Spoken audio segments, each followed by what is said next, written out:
What's up, and welcome into this edition of the BLITZ 2017.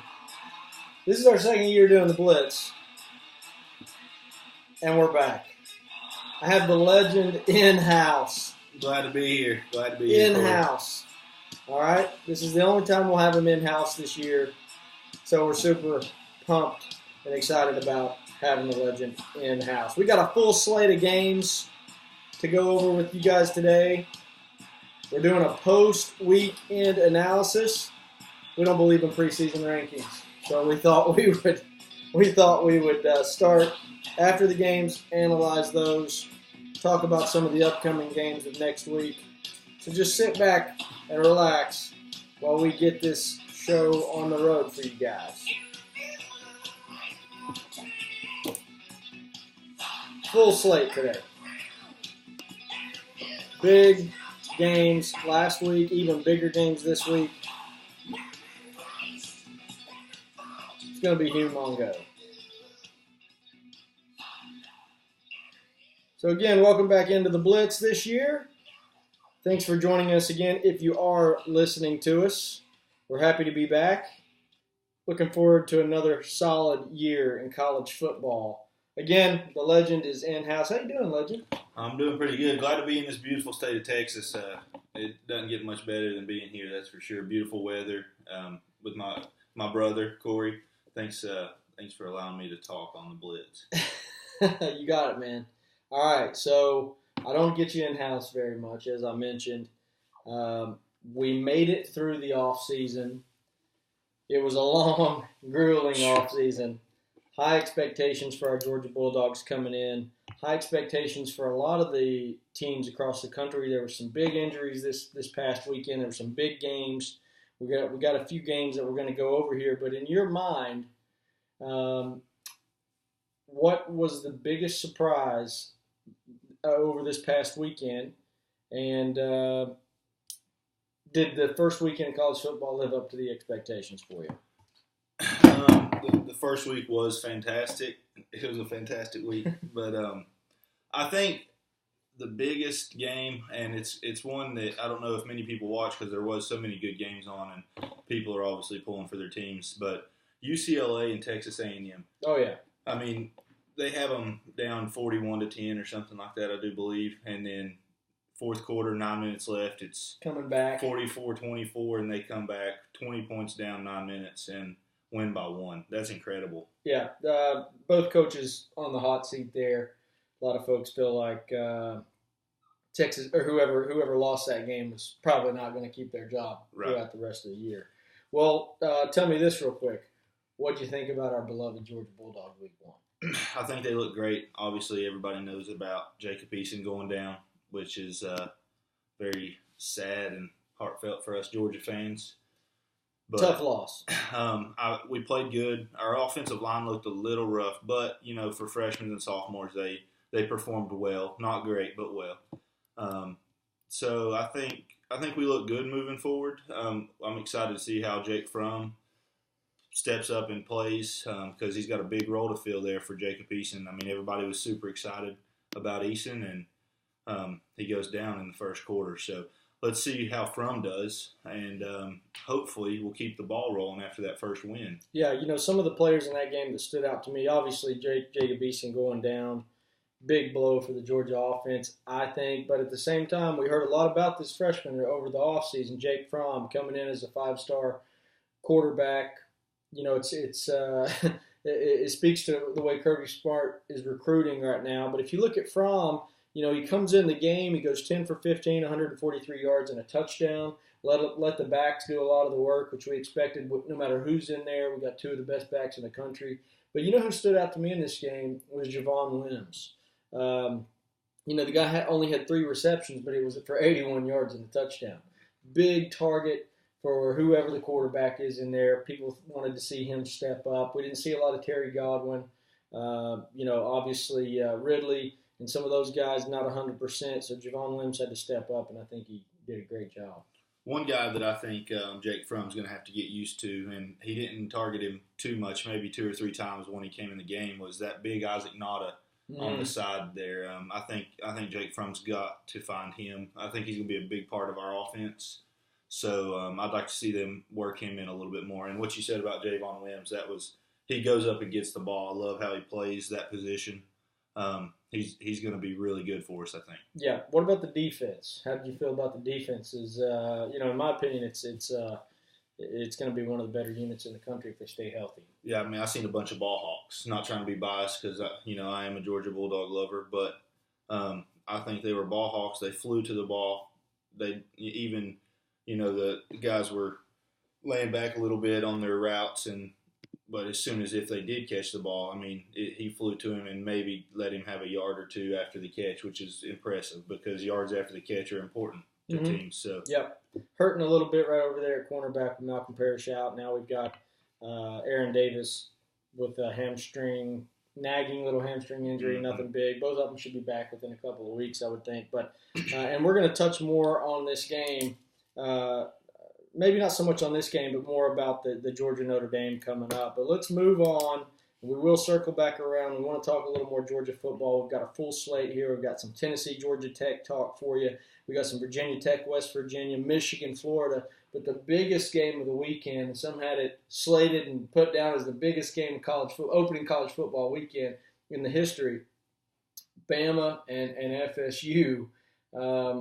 We were watching the game going back and forth, wanting to keep an eye on that game. And I got to tell you, man, I was super, super impressed with Bama once again. I had Bama picked. I had FSU picked. I know you had Bama picked. And I was pretty confident that FSU was going to be that one team that could hang in there with Alabama, that they had the horses. But my God, man, Alabama just went through them like a hot knife through butter. What do you think? I mean, I told you before the game. I thought that's what was going to happen. I don't think at this point right now there's not very many teams that can go up against Bama, and especially, I mean, if your starting quarterback goes out, good luck playing an Alabama freaking experienced defense with your second string quarterback. So that doesn't look good for anybody. And hopefully, is it David Francois? Is that his name? I believe it's. Honestly, I don't know his first name, but yeah, it's Francois. That's the way I. So hopefully, prayers going to him, and hopefully he heals well and can come back next year and have a good year for him. It's very, very detrimental and sad to see that guy go down. Very, yes. Anytime it's DeAndre Francois, by the way. But anytime you lose a guy that caliber, I mean, he's a Heisman contender. It's definitely, it's a tough blow for the team, and he's out for the season. So it's rough. I still like Florida State to make some noise this year. I think they're a good football team, especially defensively. They got a lot of firepower over there, but without your starting QB, it could be a long season for the Noles. And honestly, with the talent that they have on that side of the ball, I was really disappointed in the way that they came out and showed. I thought it would at least be a close game coming down to the wire. Yeah. I mean, I really did. I feel like the way Florida State has recruited, they've recruited with the best of them. They've been in the top 2, top 3, quite often. Nobody's recruiting quite to the standard that Alabama is, but nonetheless, I thought Florida State would at least be a little more competitive. I know it was more competitive early in the game, but Alabama just kind of ran away with that one. So anyway, that one was a big surprise. Moving on to Michigan and Florida.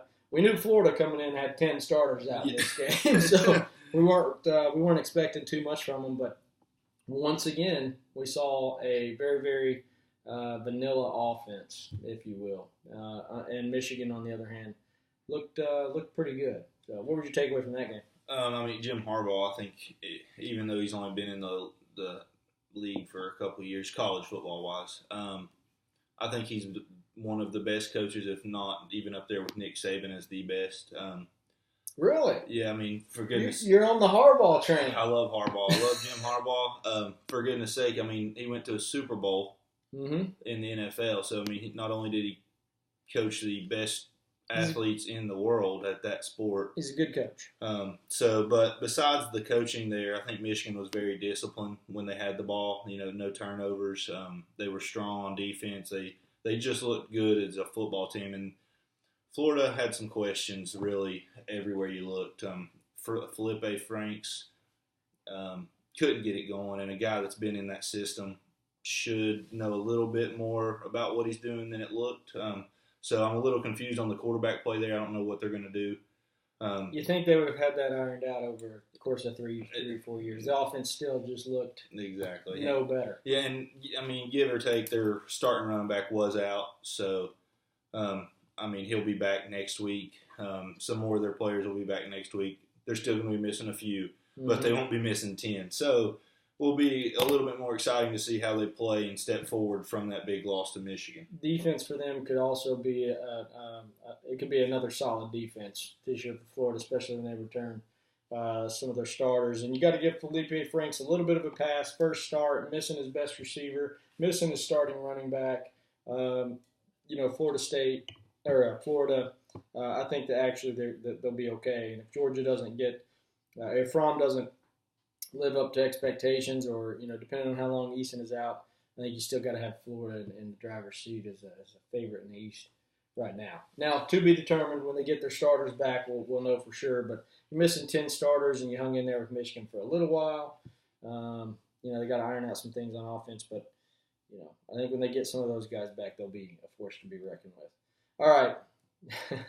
You mentioned this game as one of the bigger surprises for you.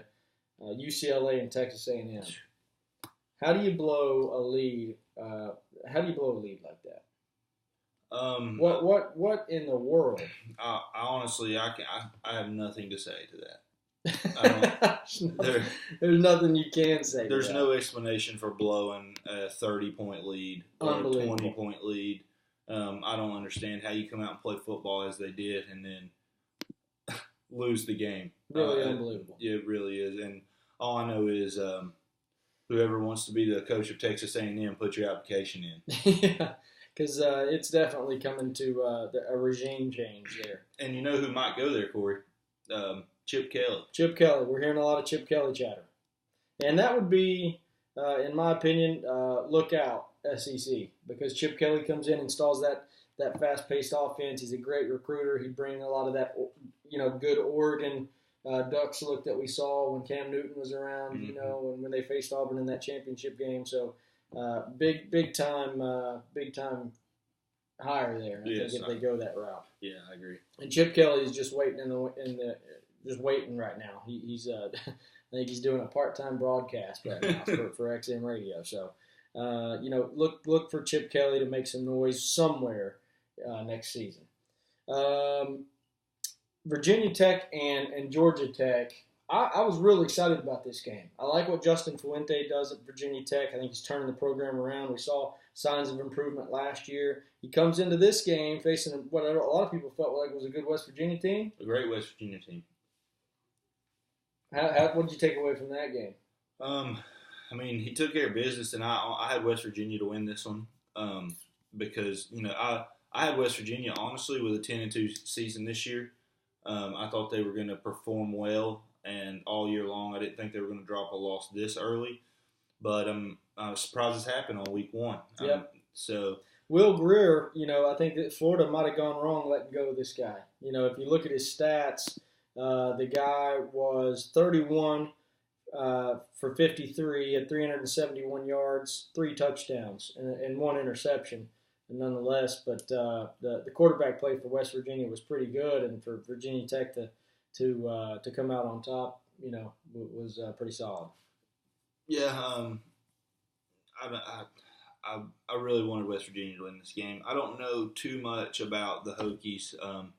Know a little bit about West Virginia, and I did not think that they were going to be able to hold them off. Yeah, a lot of people had West Virginia in that game. A lot of people did. I picked Virginia Tech, but I must say I was a little nervous about that pick. So, so Will Greer, 371 yards passing.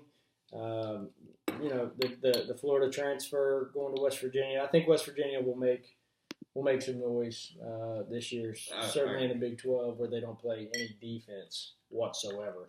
That leads me to Texas and Maryland. I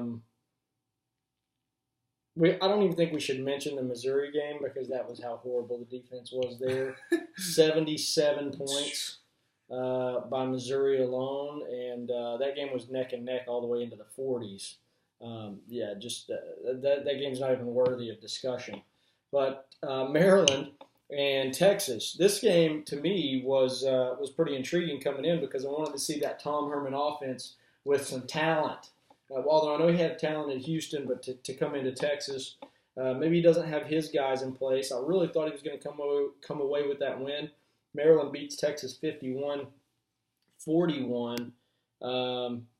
Any thoughts on Tom Herman? And is this another merry-go-round for Texas? I think they're on the right pace, especially with hiring Tom Herman. I think he's a great football coach, well-minded. But that defense, there's some questions about it. When I was watching that football game, I mean, you let somebody score 51 points. Bad news. Bad news. Yep. I mean, there's a problem. So I would like to see them do something with their defense, try to get that fixed. And it's his first year, so maybe give him a year to get some recruits under his belt. Yeah, I like what Shane Buechele did. Coming into the game, he was probably the biggest talked about player in this game. Went 34 for 52 and almost 400 yards passing. With 2 touchdowns. But, I think that what we're going to see is that Tom Herman offense excel. Can they get, like you said, the defense under wraps? If they can, they might be a good football team. Look out over the next few years as he gets his players on the recruiting trail. Yes. So very intriguing game there. Maryland, hats off to them for beating Texas. I don't think a lot of people had Maryland winning that game. I did. Yeah, you did. The legend was damn near undefeated this past week. So, the last game that we have here, as far as what we want to take away, is the Tennessee and Georgia Tech. We have a lot of family in Tennessee, a lot of people listening that are Tennessee fans. We don't want to beat up Tennessee too bad here, but they looked very Butch Jones for most of this football game. Yeah. To put it nicely, they didn't look great.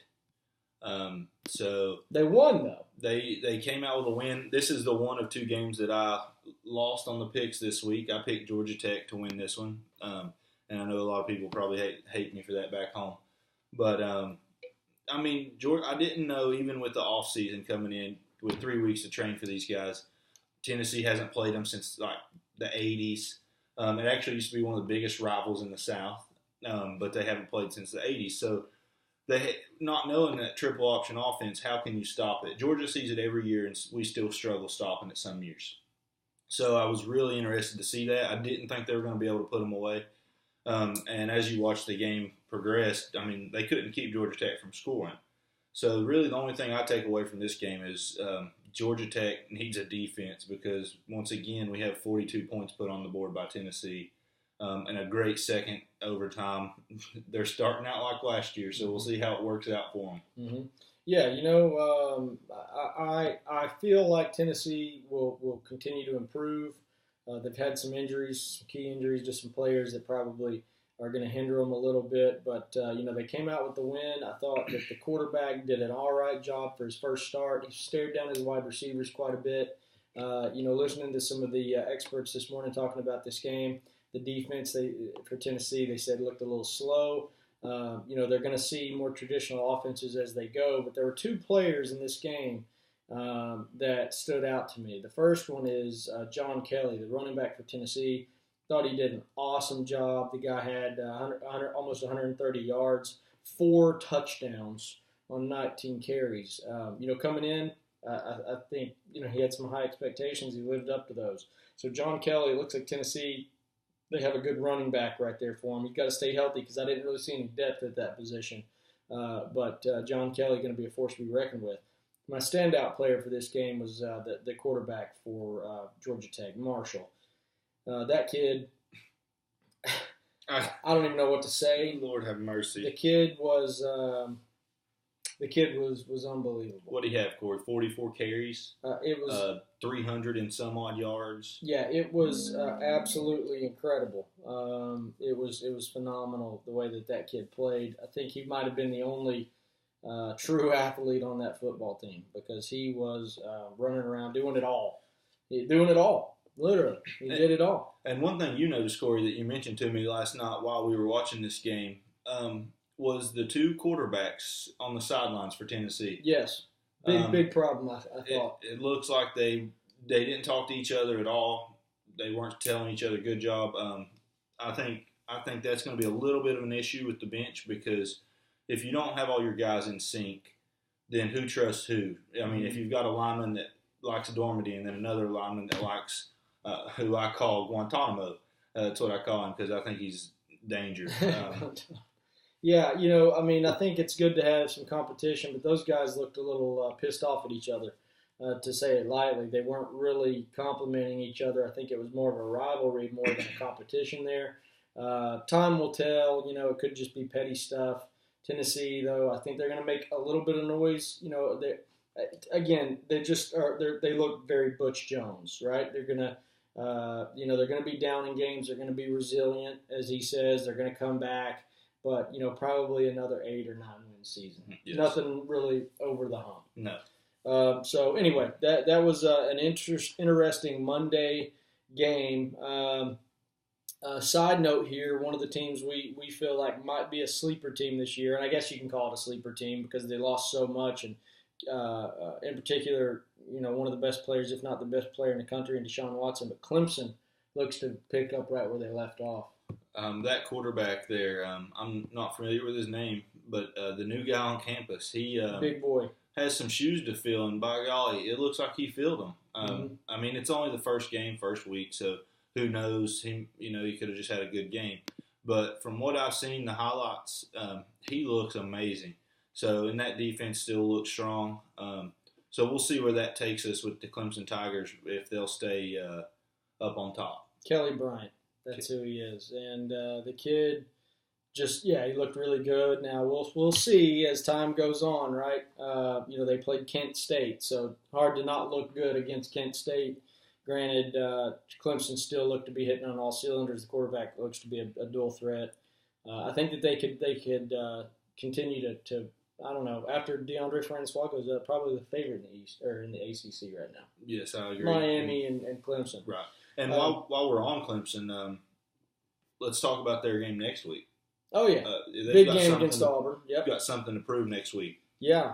They're going on the road to face Auburn. Auburn, I don't really get – I understand they're talented and apparently they have a quarterback, but a lot of folks are saying that Auburn will contend with Alabama this year in the West.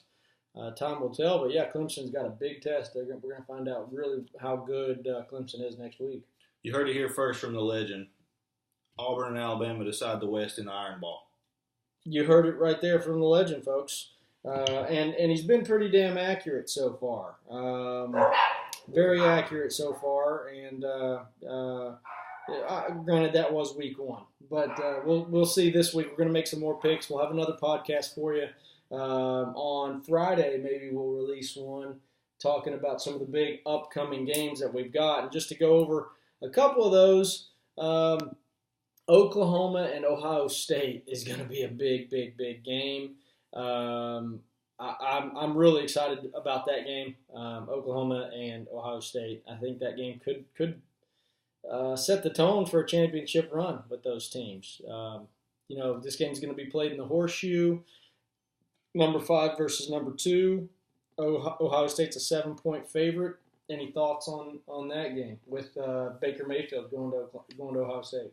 I think this Ohio State team is just too well coached and too well disciplined to fall. I know Oklahoma has a lot of expectations going for them, but if you look back, don't they always? Yeah. And when have they really shown us that they can win that big game? Yeah, and Bob Stoops now gone. Mm-hmm. They got a brand new coach, Lincoln Riley, over there in Oklahoma. Sounds to me like they ran Bob Stoops off because of what you just mentioned, just not being able to win the big game. I'm with you. I think Ohio State rolls in this game, but I think it's intriguing because Baker Mayfield is so good. And, of course, they lost Joe Mixon. They lost some of their guys at receiver. But, I like Ohio State and Urban Meyer to get it done. I think Oklahoma keeps it interesting for the first 2 quarters, and Ohio State rolls out in the third. Sure. Yeah, that is it's a good analysis of that. We talked a little Auburn-Clemson. Who are you going with in that game? I'm going to stay home with the SEC and take Auburn in that one. I'm really high on Auburn this year. I know Georgia has to play them, but I really like Auburn this year. I think they're going to be good. I think they're different. So I think they get Clemson with that rookie QB. I think they put pressure on him, get in his face, and I think they take care of business. Yeah, the new QB for Auburn, the guy they're talking up pretty hardcore. He had 2 touchdowns. Jarrett Stidham. I'm with you. I take Auburn in that game, and we'll talk more about this. We're just going to cover a couple of these games. We'll hopefully be able to go a little bit more in depth, on Friday's podcast. But let's talk a little. So Georgia's got a big game coming up this weekend. I want to touch real quick on the App State Georgia game, and we'll get in a little bit of Notre Dame. Obviously, the biggest takeaway from that was Jacob Eason going down with a sprained ligament in his left knee. Looked pretty bad at first. So getting the news that it was that he's going to be back, that it was just a sprain and not a tear is big. But how do you think Jake Fromm handles the pressure? He came in. He looked really good. When he came in. What are your expectations? I think he's got a good head on his shoulders. I think he knows where he wants to be and where he needs to be. I think these coaches are filling him in nicely. I think they're going to just ease him in this week and put him into that. He's finally getting some reps, constantly with that Team 1 offense, not having to worry about Eason being at his shoulder, so he can throw the ball. He can be more relaxed because he's not competing. He's got the job. So let's just see how he takes it, and he could either run with it or he could trip and fall. So I guess we'll have to wait and see for that one. But it's going to be interesting, I'll tell you that. I got to say, the big thing is Eason comes in to Georgia as the best quarterback of all time, 5-star recruit. I had a chance to meet the kid when he was being recruited. Good head on his shoulders, rocket arm, big, tall kid. Heisman contender, NFL draft pick, future number 1 draft pick, all these things. And last year he had, a 2,400-yard season, looked a little rusty on his accuracy and some of the balls that he throws. Hopefully that was just freshman mistakes and some growing pains. Looked pretty bad, really, when you look at the G-Day game. We thought, well, you're going against the number 1 defense. Fromm looked good going against the number 2 defense in the G-Day game. Eason comes out, first couple of throws thrown off the back foot. They're high. Didn't really look to be improved. I think this spells trouble for Georgia. One, because if Fromm does come out and look good, then Eason has got to be thinking transfer. If Fromm doesn't come out looking good, well, we're going to lose a lot of football games until Eason gets back. So what happens if Fromm shines? I think as a coach, you've got to play him. If Georgia goes out and if they take care of Notre Dame, and then we go on to play Samford, I think, next week, that should be, hopefully Bryce Ramsey would be able to take care of Samford. You'd hope so. But, and then hopefully by week 4, Eason will be back. And then I guess we'll see what the coaches decide to do. But I think if Jake Fromm comes in and wins both of these games good and doesn't struggle, it's not an overtime win or a 10-second run at the fourth quarter win, and doesn't throw 50 interceptions, I think that he keeps the starting position. And Eason will hopefully continue to compete. I think he'll stay with the state of Georgia because he loves Georgia. I've heard him say, sticks around even if Fromm wins the starting job? I think Eason sticks around and tries to compete and get back in there. Yeah, and it's unbelievable because Eason has the stronger arm. He's taller, bigger kid. Probably can run a little bit better. and here comes Fromm, who's 5'10", not as strong of an arm, but a better leader, commanding the offense. The team kind of rallies around his leadership, and he's super accurate, and he stands in the pocket. And that's one of the things that stood out to me in that game when Fromm came in. I felt very comfortable with Rom. It was really weird, or Fromm, because it was really weird. I have these high expectations for Jacob Eason, and then here comes this true freshman that stood right in the pocket, man. It took some hits, but made the throw. And people say it was App State. Well, if you look at App State's defense, I mean, for one, they're a pretty prestigious school for where they're at. And for two, that's a senior defense, and they're big boys. Senior defense. They took Tennessee down to the wire last year with practically the same team. Mm-hmm. And when Jake Fromm came into the game, it wasn't like Georgia was ahead by 15, 20, no, it was 30 points. It was a close game. It was 0-0. Yeah. Was it 0-0? It was 0-0. Okay, I thought it was 7-0. But no, you're right. It wasn't because Fromm threw the first touchdown to Javon Wims. Yes. So see, the kid was super, super impressive. But I think that it's kind of a lose-lose for Kirby Smart and Georgia because if Fromm looks good, that puts a lot of doubt in what happens with Jacob Eason. You hate to lose a guy of his caliber. Yes. No matter what happens, but you want Fromm to succeed too. So it's a tough situation. We're going to discuss more of that when we talk Notre Dame, Georgia. Right now, Notre Dame's a 4.5-point favorite on this Tuesday, September 5th. We'll find out if that holds. You expect them to be a favorite considering the injury problem. If you're me and if you're a betting man, you call Vegas right now and take those odds. Yeah, because Fromm, I'm telling you, I'm not saying that Georgia's good enough to win the SEC with Jacob Fromm, but the kid did not look like a freshman. He's been highly touted throughout the offseason. Came in early. The only problem I think, obviously, he doesn't have the experience, but he only knows half of the playbook or less at this point. So getting his first start, in Notre Dame this week, that's a hell of a place to start your first game. All right. Well, any other games that you see here, Austin, that stand out to you? I guess the Stanford USC game might be a good one to watch. It could be a good one. A lot of people are high on USC this year. Mm-hmm. So I don't know too much about. I know Stanford. They lost their big boy Christian McCaffrey, mm-hmm. And he was really the dominance of that offense. So knowing what I know, I think USC handles them and takes care of business early and puts them away. Takes care of business. I'm with you there. All right. Well, cool deal. We will have more for you on Friday. We anticipate this to be a really, really good second week of college football. Some big games. Obviously, we're going to break down that Georgia-Notre Dame game coming up on Saturday. Friday, we'll talk about all this stuff. We'll talk about a little Clemson-Auburn.